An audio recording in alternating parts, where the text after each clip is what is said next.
نحمده ونصلي ونسلم على رسوله الكريم اما بعد اعوذ باللہ من الشیطان الرجیم بسم اللہ الرحمن الرحیم ورفعنا لك ذکرک صدق اللہ العظیم وصدق رسولہ النبی الکریم الامین ونحن على ذلك لمن الشاہدین والشاکرین والحمد للہ رب العالمین ان اللہ وملائکتہ یصلون علی النبی یا ایہا الذین آمنوا صلوا علیہ وسلموا تسلیما الصلاۃ والسلام علیک یا سیدی یا رسول اللہ وعلی آلک واصحابک یا حبیب اللہ۔ سارے حضرات درود شریف پڑھیے، سارے پڑھیں۔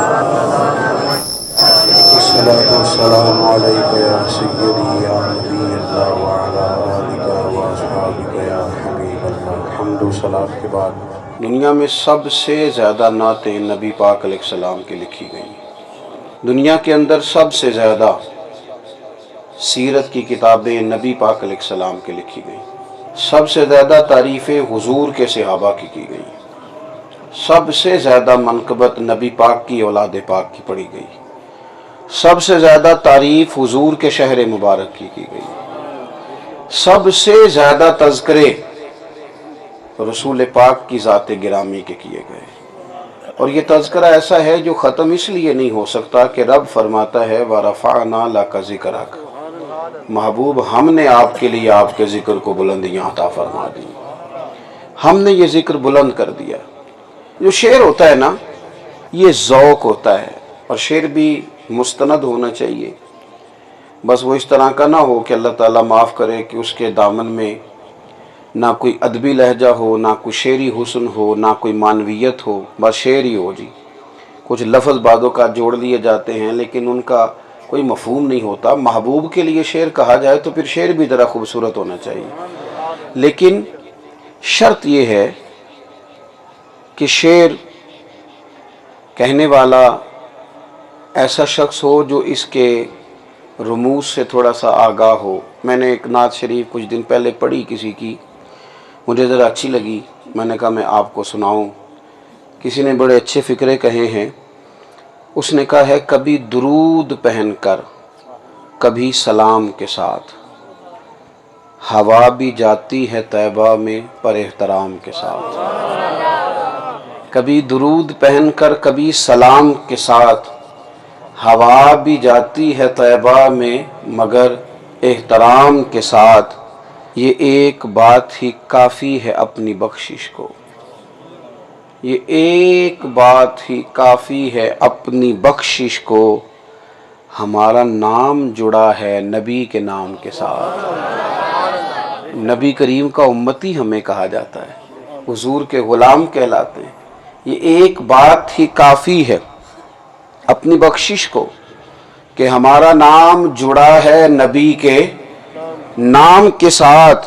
اب اس میں کون سی بدعت ہے مجھ کو سمجھاؤ، اب اس میں کون سی بدعت ہے مجھ کو سمجھاؤ۔ درود بھیج دیا ہے اگر سلام کے ساتھ، درود بھیج دیا ہے اگر سلام کے ساتھ، اور جو بات اس نے کہی حاصل کلام وہ حد کر دی۔ کہنے لگے گناہ گارو نہ گھبراؤ، بس ان کو یاد کرو، حضور کا ذکر کرو، نبی پاک کے تذکرے کرو، حضور کی محفل سجاؤ۔ گناہ گارو نہ گھبراؤ، بس ان کو یاد کرو، حضور ہوں گے سرے حشر ہم تمام کے ساتھ، حضور ہوں گے سرے حشر ہم تمام کے ساتھ۔ عزیز دوستو، نبی پاک علیہ الصلوۃ والسلام کا ذکر پاک، حضور کی باتیں، نبی پاک کا تذکرہ، یہ بہت زیادہ ضروری ہے امت کے لیے۔ ہم بہت ساری باتیں کرتے ہیں، اگرچہ قدرت کی تقسیم یہ ہے کہ اللہ نے کان دو دیے ہیں اور زبان ایک دی ہے۔